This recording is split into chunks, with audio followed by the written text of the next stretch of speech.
ยงตบมือดังๆให้กับทั้ง5หมายเลขอีกครั้งหนึ่งที่ว่าตอนนี้ผู้ชมทางบ้านกันลุ้นๆไปพร้อมกันเนาะอย่าลืมส่งแฮงใจมายัง Facebook แฟนเพจของมิสลาของพวกเราเจ้าซึ่งว่าหมายเลขทมิตก็คือ ML22 เนาะที่ได้ตอบคำถามเป็นที่เรียบร้อย ML22 สุดาวรบัตร3,000จากแขวงจำปาสัก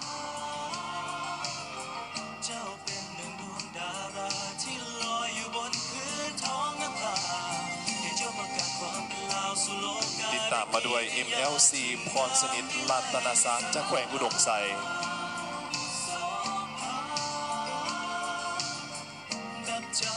อย่าลืมส่งคอมเมนต์กันมาสำหรับ2หมายเลขที่ได้เดินเข้ามาแล้วตอนนี้ติดตาม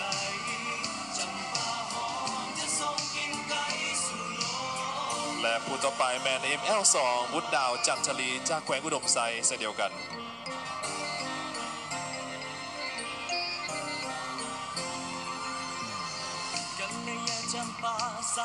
เจ้าและหมายเลขต่อมาเนาะ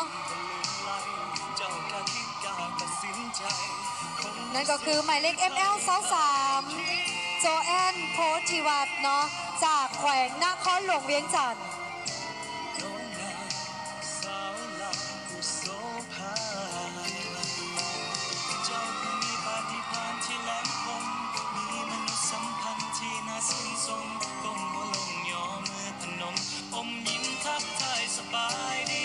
ติดตามด้วย ML สาววินดาพิศาลาจากหลวงพระบางผู้ใดเป็นคนหลวงพระบางหรือว่าเชียร์หลวงพระบางก็ส่งคอมเมนต์กันมาได้ตอนนี้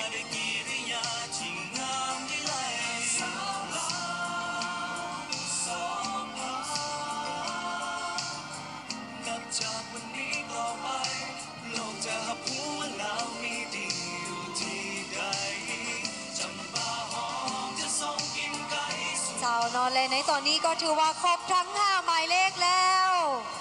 พร้อมหรือยังน้องที่จะไปประกาศผลพร้อมๆกันพร้อมแล้วเนาะและเสือในว่าหลายคนนี้ตื่นเต้นเนาะเจ้าอย่าลืมเนาะตอนนี้ก็ถือว่าพวกเขาก็มี5หมายเลขจากหลายๆแขวงบอกว่าจะเป็นนครหลวงอุดมไซจำปาสักและอีกแขวงหนึ่งนั่นก็คือมี3แขวงเนาะโดยหลวง เดี๋ยว พระ ขอ บาง เชิญ ข น้ ออ อ ภั ง ย ๆยับไปทาง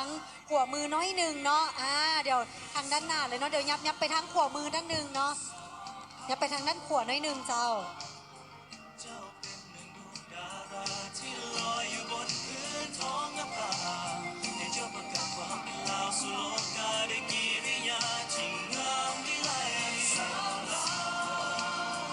เดี๋ยวจะมีการประกาศผลและตอนนี้ซองได้มาอยู่ในมือของพวกเขาทั้ง2คนแล้ว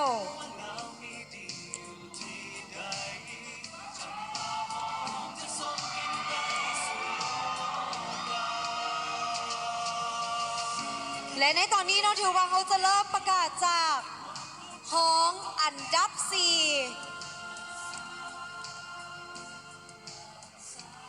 ซึ่งห้องอันดับ4จะเมนไผ่เนาะ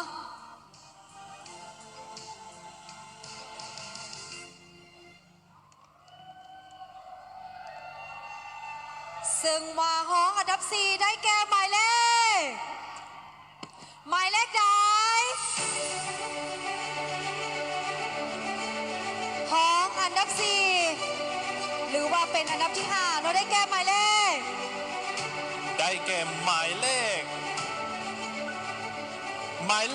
ML2 บุตรดาวจันทลีจากแขวงอุดมไซขอแสดงความยินดีด้วย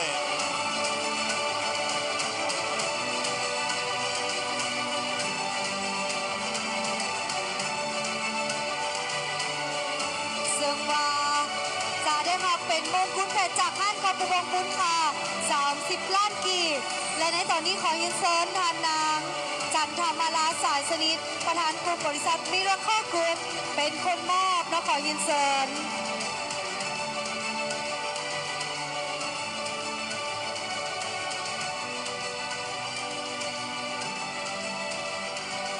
เจ้านอกจากรางวัลเป็น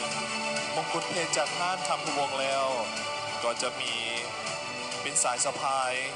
จากห้านอมรินทร์ใหม่ลาว เจ้า มูลค่า4 ล้านกีบโดย เจ้าเนาะซึ่งว่าเป็นเกียรติในการมอบครั้งนี้โดยทางด้านทานนางจันทมาลาสายสนิทเนาะจะมอบเป็นมงกุฎเพชรมูลค่า30 ล้านกีบให้แก่ทาง FL2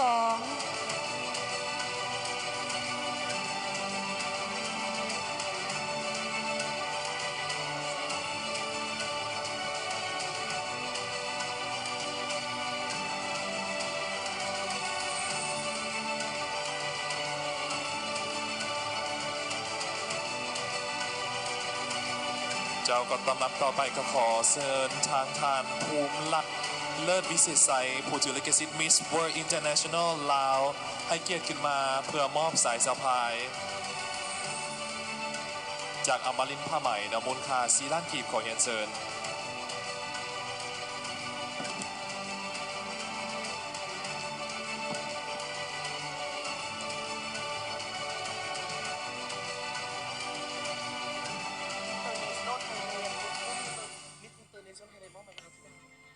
เจ้าขออภัยเนาะเป็นผู้ถือลิขสิทธิ์ Miss International Thailand เนาะซึ่งเป็นทานภูมิลัดเลิศวิเศษไซ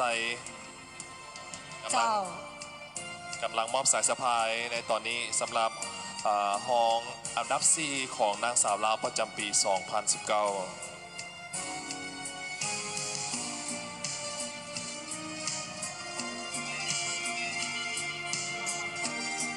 ซึ่งว่าเป็นการเซิร์นรางวัลโดยทานางเพชรสุดาวรรณภา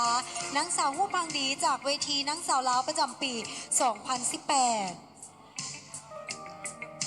เจ้าเนาะต้องขอขอบใจทั้งสองท่านเนาะที่มอบทั้งมงกุฎและสายสะพายขอบใจหลาย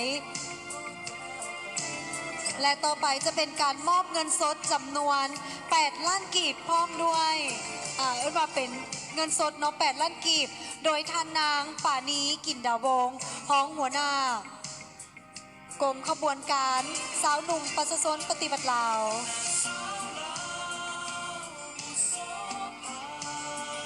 เจ้าขอเฮียนเซิน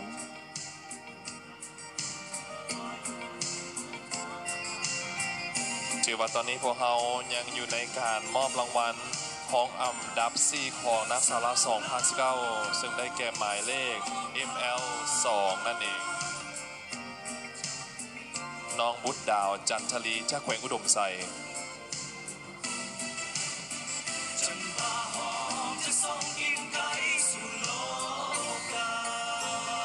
เจ้าและระดับต่อไปนี่ก็ขอเป็นการก้าเกียมเนาะที่จะเป็นการมอบบัญชีเงินฝากจากธนาคารห่วงพัฒนาจำนวน 2 ล้านกีบขอเรียนเชิญทางทานดาวสวัสดิ์เมฆสวรรค์ห้องหัวหน้าแผนกการตลาดธนาคารห่วงพัฒนา JDB ให้เกียรติขึ้นทางเวทีด้วยขอขอบใจ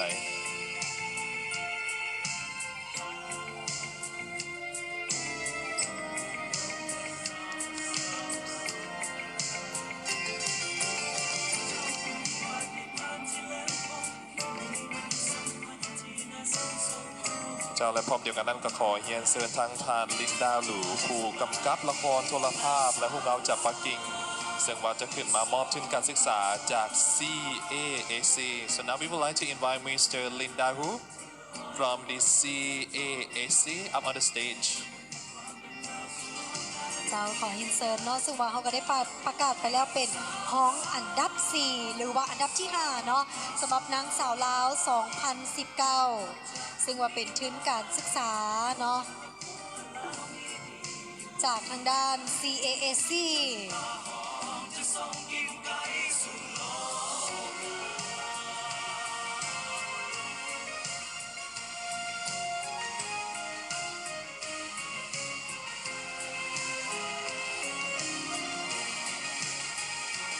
เจ้าขอขอบใจหลายๆเนาะและขอเชิญทางน้องนางสาวหมายเลข ML2 พักผ่อนได้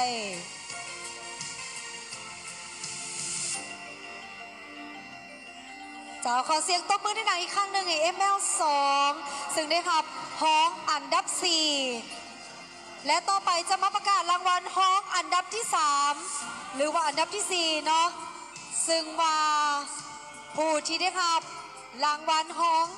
อันดับ 3 ได้แก่หมายเลข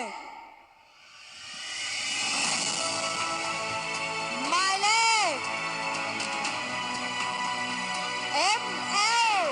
4ปอนสนิทรัตนาศักดิ์มาจากแขวงอุดมไซขอแสดงความยินดีนำด้วย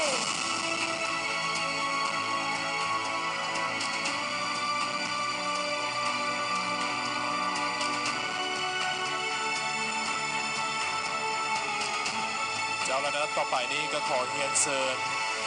ทั้งท่านนางวิประสงค์สุวรรณวงศ์รองหัวหน้ากรมศิลปะการแสดงกระทรวงแถลงข่าววัฒนธรรมและท่องเที่ยวให้เกียรติขึ้นมามอบมงกุฎจากท่านคำภูวงศ์มูลค่า30 ล้านกีบขอเรียนเชิญ เจ้าซึ่งให้เกียรติมอบสายสะพายโดยท่านนาง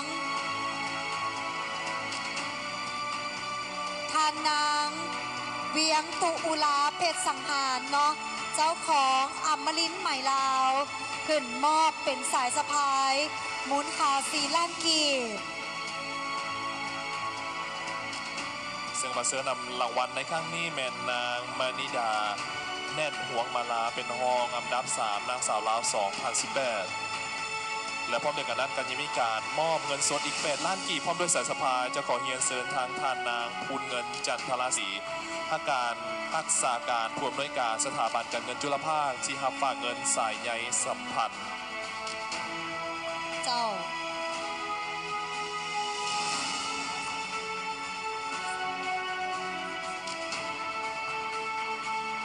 มอบมงกุฎแล้วขอเฮียนเซินเลยเนาะสำหรับทางด้านท่านนางเวียงตุอุลาเพชรสังหารเจ้าของห้างอมรินทร์ใหม่ลาวมอบสายสะพายเนาะขอเฮียนเซิน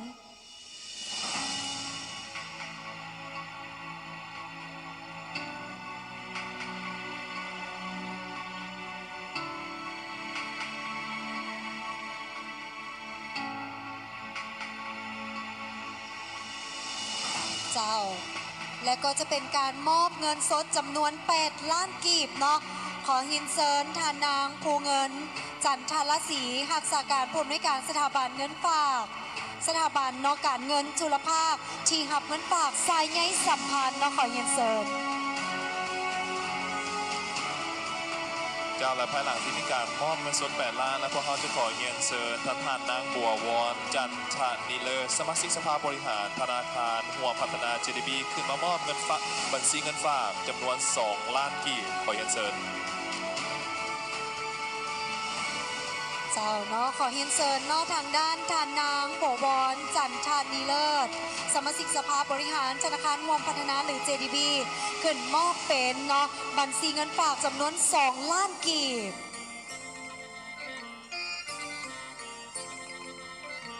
ขอเฮียนเซินทานบัววอนจันทานีเลิศเนาะขอเฮียนเซิน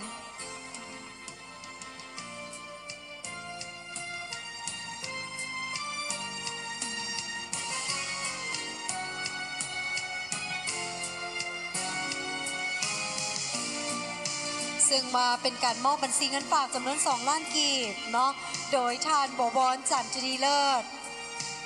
และนอกจากนี้ยังขอยินเซินในการมอบทุนการศึกษาจาก CASC ขอยินเซินทานห้องศาสตราจารย์ประเสริฐปินปัฐมรัตน์สมาชิกวุฒิสภาและเป็นที่ปรึกษาบริษัทคบปัญญาไทยแลนด์เนาะขอยินเซิน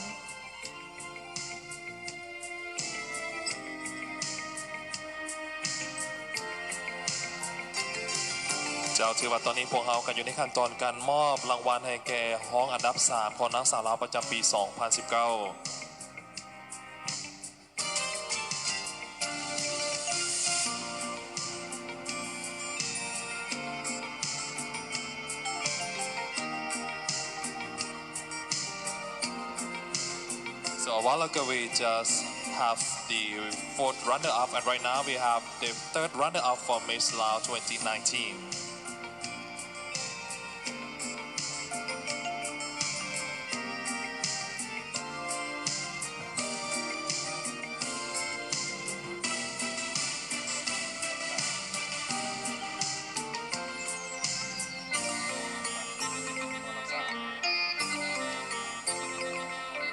เจ้าก็ขอแสดงความขอบใจและแสดงความยินดีด้วย กับหมายเลข MLC ของพวกเราพรสนิทรัตนศักดิ์จากอุดมไซถือว่าตอนนี้มาได้ 2 คนแล้วยังเหลืออีก 3 คนที่จะประกาศรางวัล และพวกเราจะก้าวเข้าไปสู่รางวัลรองชนะเลิศอันดับ 2 กันเลย หรือว่าเป็นอันดับ 3 นั่นเอง และผู้ที่ได้รับรางวัลอันดับ 3 ของพวกเราได้แก่หมายเลข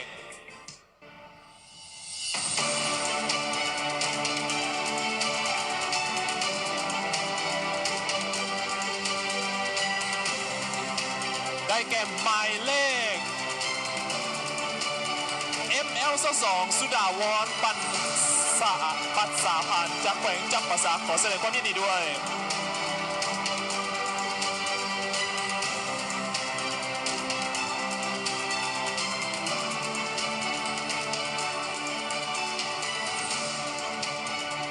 เจ้าและในตอนนี้ขอเยียนเซินเนาะในการมอบมงกุฎมูลค่า40 ล้านกีบขอเยียนเซินทานนางจันทร์กลมโซหองประธานห้านคำพวงขอเยียนเซิน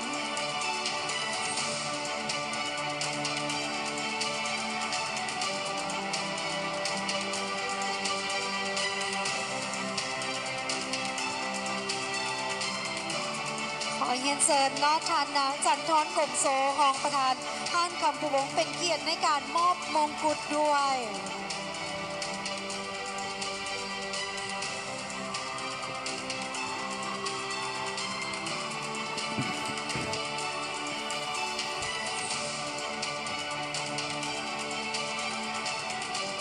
เจ้าและตอนนี้พวกเราก็ถือว่ามีการมอบมงกุฎมูลค่า40 ล้านกีบจากห้านคำภูวงศ์และนัดต่อไปยังเป็นการมอบสายสะพายมูลค่า4 ล้านกีบโดยทานปอเวียงพรสุขวงศ์หัวหน้าแผนกคุ้มครองโฆษณาและสาธารณกระทรวงแถลงข่าววัฒนธรรมและท่องเที่ยวขอเรียนเชิญด้วย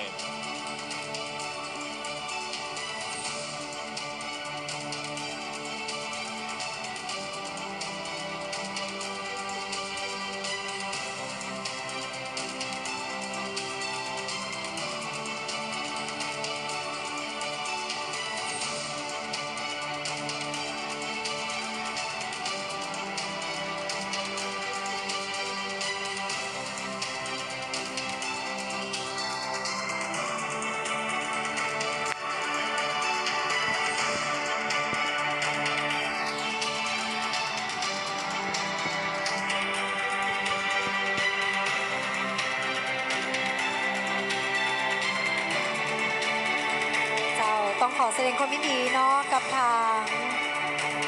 ของอันดับ2และในตอนนี้จะเป็นการมอบเนาะเงินสดจำนวน 10 ล้านกีบ โดยท่านหนูแดงจันทาผาสุขผู้จัดการแผนกการค้าและการตลาดรัฐวิสาหกิจการบินลาวขอเรียนเชิญ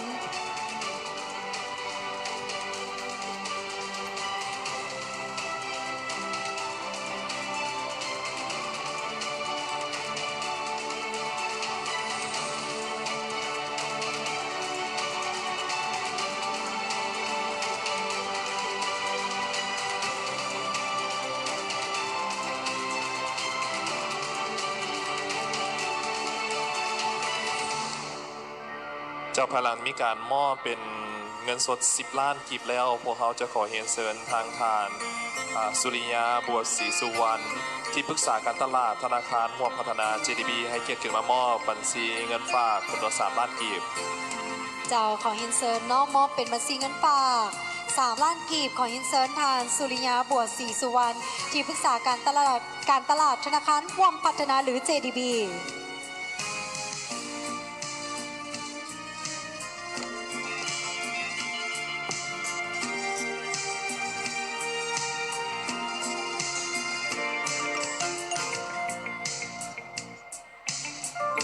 เจ้า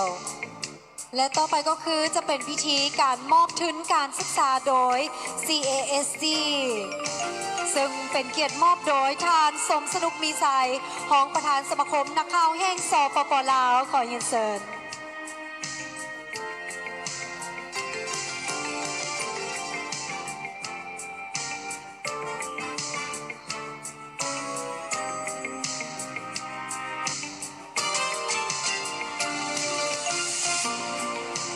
และในตอนนี้ก็ถือว่ายับจ้องมองเข้ามาแล้วบ่พอเท่าใดนาที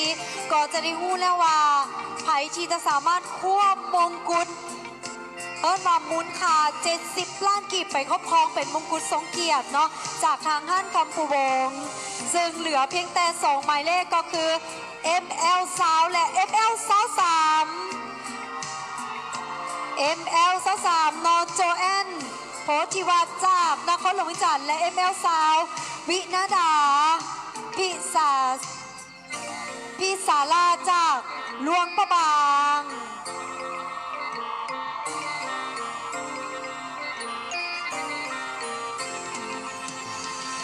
เจ้าขอแสดงความขอบใจทานสมสนุกมีสายที่เป็นเกียรติในการมอบครั้งนี้ และขอเยินเซิญทั้งน้อง ML สาวสองผักผ่อนได้เนาะและตอนนี้ต้องขอเยินเซิญทั้งสองน้องทางด้านกลางเวทีเลยเจ้าขอเยินเซิญ ว้าว ตอนนี้ถือว่าเป็นนาทีที่บรรดาทานอยู่ในห้องหอแห่งนี้แฟนคลับแฟนเกินแฟนนางงามตอนนี้ก็ถือว่ารุ่นๆไปพร้อมกันและผู้ชมอยู่ทางบ้านก็สามารถเกินรุ่นไปพร้อมกันจังหวะพวกเขาจะเริ่มประกาศผู้ที่ว่าเป็นผู้ชนะเลิศของการประกวดมิสลาวประจำปี 2019 เจ้าซึ่งมาไลฟ์ซื้อต่อไปนี้เนาะก็คือหมายเลขที่ได้รับตำแหน่งมิสลาว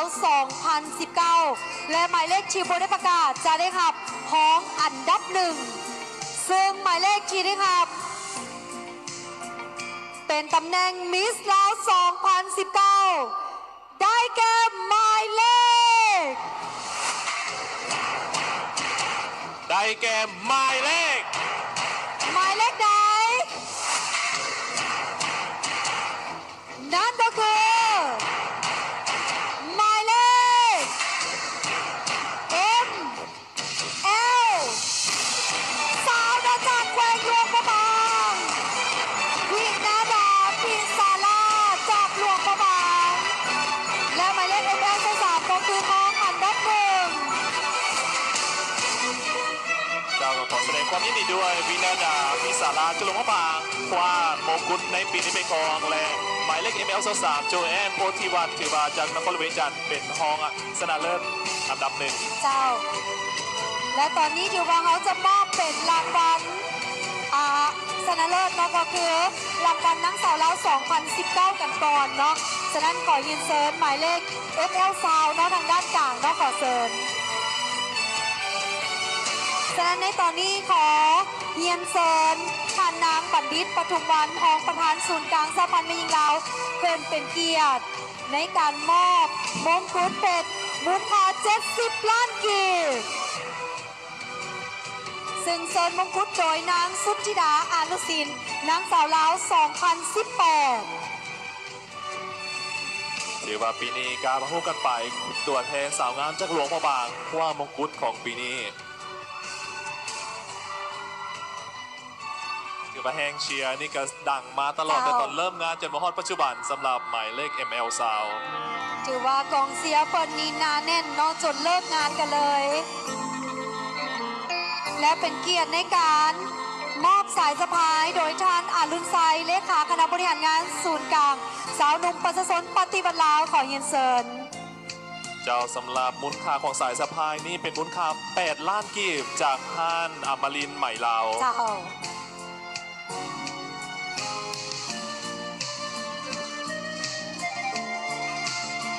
เจ้าขอยินเซิร์นน้องมอบสายสะพาย และก็ถ่ายภาพเป็นจิรนึกรวมกับมิสลาว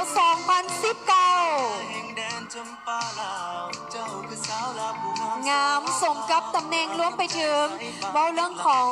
ความรู้ความสามารถไหวพริบปฏิภาณในการตอบคำถาม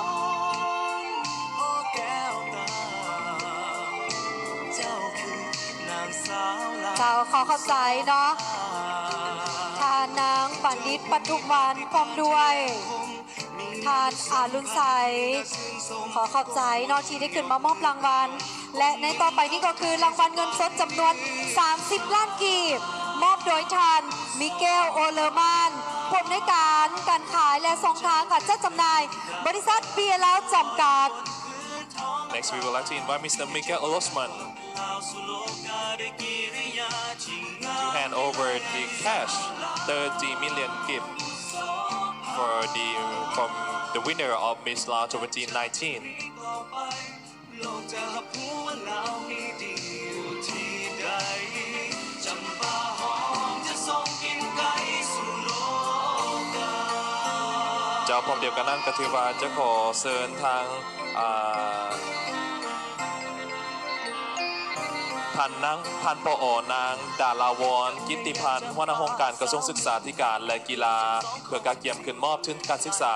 มูลค่า300 ล้านกีบจาก CASC สู่ในนำการศึกษาต่อประเทศจีน เจ้า ต่อไปจะเป็นการมอบทุนการศึกษามูลค่า300 ล้านกีบจากศูนย์การศึกษาเนาะ CASC ขอยินเซิญชาญปริญญาเอกนางดาราวรกิตติพันธ์หัวหน้าห้องการกระทรวงศึกษาธิการและกีฬาเนาะขอยินเซิญ So many thanks Mr. Miguel Olosman from BLAO Company Limited เจ้าเป็นหนึ่งดวงดาราที่ลอยอยู่บนพื้นท้องนภาให้เจ้า และนอกจากนี้แล้วเนาะนางสาวลาวประจำปี 2019 จะได้รับคำน้ำหนัก2 บาทเนาะจากทางห้านคำปูวง เจ้าก็ขอเขียนเสื้อทางท่านนางบัวลีภาพมิสิทธิ์ผู้จัดการห้านคำผู้วงสาขาไอเทคมอให้เกียรติขึ้นมาถึงเวทีเพื่อจะมอบคำจำนวน2 บาทให้แก่ผู้ชนะเลิศในการประกวดมิสลาว 2019 ในครั้งนี้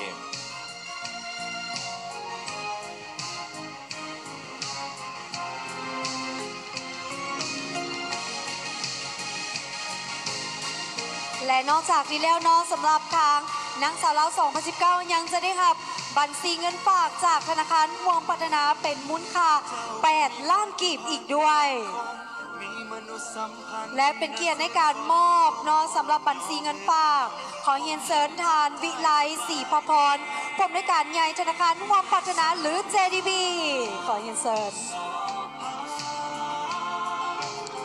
เจ้าเป็นหนึ่งดวงดารา เจ้าขอบใจหลายๆเนาะทานนางบัวลีพามิสิทธิ์เนาะที่ได้ขึ้นมอบคำน้ำหนัก2 บาท ได้กิริยา ต่อไปก็คือจะเป็นการมอบบัญชีเงินฝากจำนวน8 ล้านกีบจากทานวิไลศรีพพร นับจากวันนี้ต่อไป เจ้าภายหลังที่มีการมอบเขาเอื้นมาเป็นเงินฝากจากธนาคารร่วมพัฒนาจำนวน8 ล้านกีบแล้วพวกเขาจะขอเฮียนเชิญทางท่านนางพุทธสวัสดิ์สุกเกษมผู้ตั้งหน้าบริษัท LG Computer เพื่อให้เกียรติขึ้นมามอบโน้ตบุ๊กจำนวน1 เครื่องขอเฮียนเชิญด้วย ซึ่งว่าจะเป็นการมอบทั้งคอมพิวเตอร์1 เครื่องนอกจากบริษัท LG Computer ขอขอบใจทานวิไลศรีพพรผู้อำนวยการใหญ่ธนาคารร่วมพัฒนา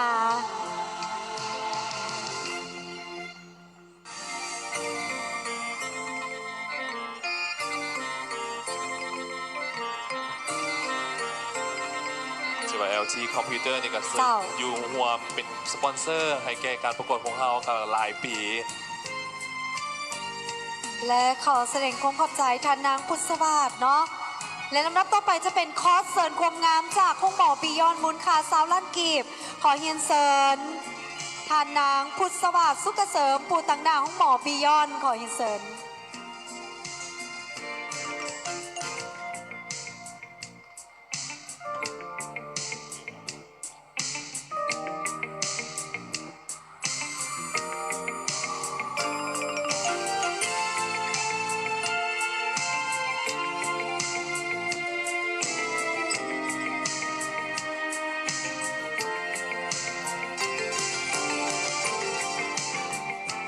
เจ้าเนาะต้องขอแสดงความยินดีกับมิสลาวคนใหม่ประจำปี 2019 ขอเสียงตบมือด้วยกันอีกครั้งหนึ่ง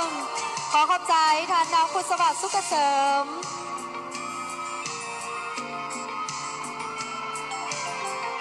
ถือว่าสวยงามโดดเด่น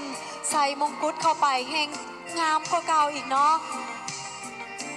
และขออินเสิร์ตหมายเลข FL 23เนาะเป็นห้องอันดับ1ในปี 2019 นี้ ML 3โจแอนโพธิวัฒน์จากนครหลวงเวียงจันทร์ และสำหรับ FL 23เนาะจะได้ครับ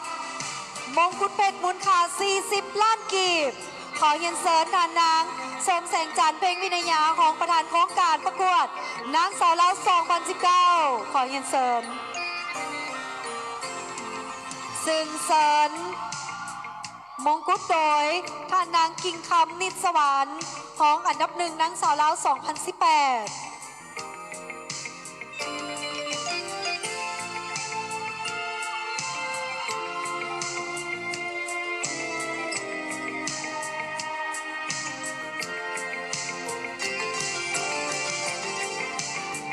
เจ้าและขอเฮียนเซินทางด้านทานสุนิยาแก้วพีราวงศ์หัวหน้ากรมขบวนการศูนย์กลางสาวหนุ่มประชาชนปฏิบัติลาวขึ้นมอบสายสะพายในครั้งนี้ด้วย ขอเฮียนเซิน เจ้าเซินสายสะพายจากอามารินใหม่ลาวมูลค่า4 ล้านกีบ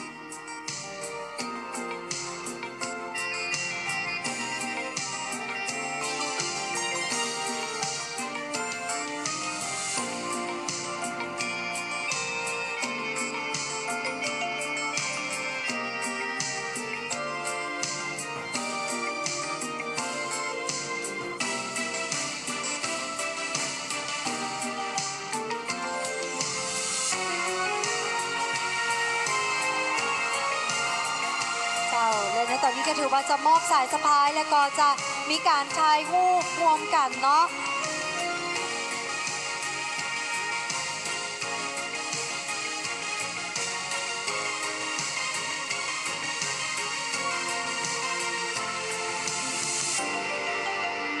เจ้าต้องขอขอบใจทั้งสองท่านหลายๆที่ได้ร่วมในการมอบมงกุฎเพชรมูลค่า 40 ล้านกีบและสายสะพายจากอมรินทร์ใหม่ลาวมูลค่า 4 ล้านกีบในครั้งนี้ด้วย ต่อไปจะเป็นการมอบเงินสดจำนวน 15 ล้านกีบ ขอเฮียนเซินทางด้านทานนางศรีอัมพรศรีรัตนกุลหัวหน้ากรมโฆษณาอบรมศูนย์กลางสาพันธ์เมยิงลาวขอเฮียนเซิน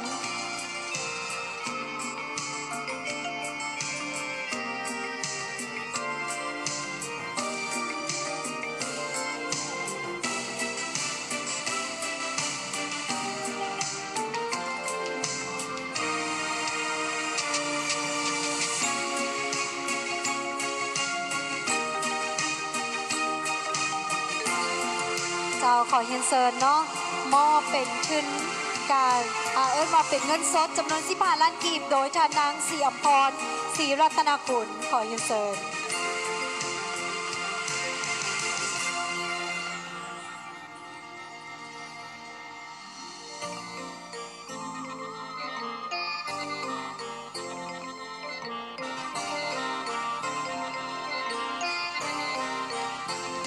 เจ้าแล้วนัดต่อไปจะเป็นการมอบทุนการศึกษามูลค่า150 ล้านกีบ So next we would like to invite Mr. Huang Jensen, the president of the Chinese Abroad Study Center, up on the stage to hand over the student fund worth of the 150 million kip.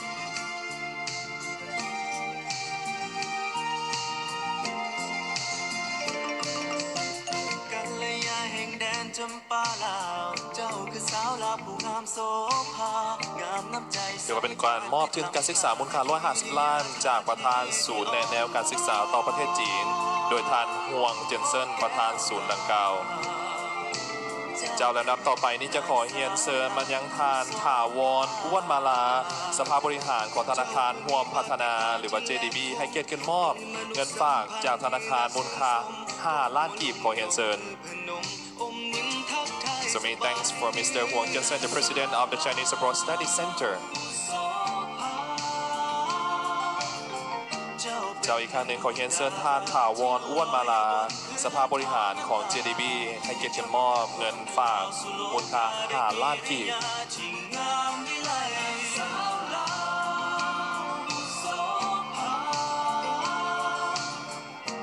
จากวันนี้ต่อไปโลกจะหับหูว่าลาวมีดีอยู่ที่ใดจำปาหอมจะส่งกินไก่สู่โลกา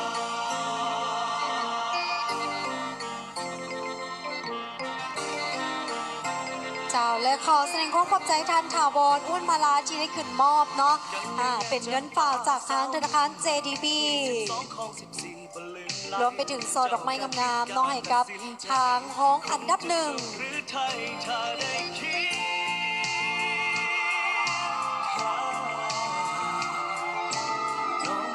เจ้าข อบใจหลายๆ และขอเสียงตบมือดังๆให้กับทั้ง5นางสาวเนาะที่ได้รับตำแหน่งมิสลาว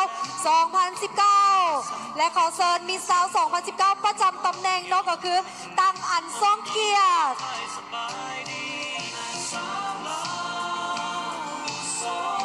ถือว่านี่เป็น first walk หรือว่าการย่างข้อจำยิดของมิสลาว 2019 และห้องอันดับห้องชนะเลิศอันดับ 1 อันดับ 2 อันดับ 3 และอันดับ 4 สุโลกาได้กิริยาที่งามวิไลสาวลาวโสภานับจากวันนี้ต่อไป โลกจะหับหัวลาวมีดีอยู่ที่ และขอเชิญสื่อมวลชนเนาะเก็บภาพได้เนาะกับภาพเพลงผมประทับใจในค่ำคืนนี้ และเขาก็สามารถคัดเลือกผู้ที่เหมาะสมที่สุดเนาะกับนางสาวลาวประจำปี 2019 นั่นก็คือน้องวินาดา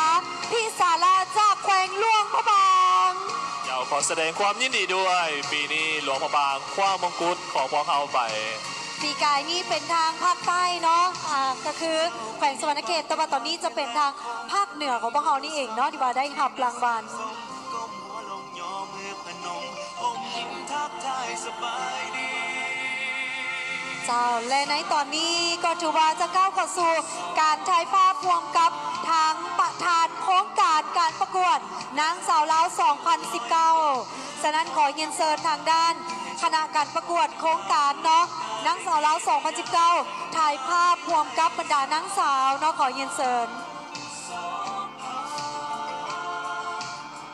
นับจากวันนี้ต่อไป โลกจะหับหั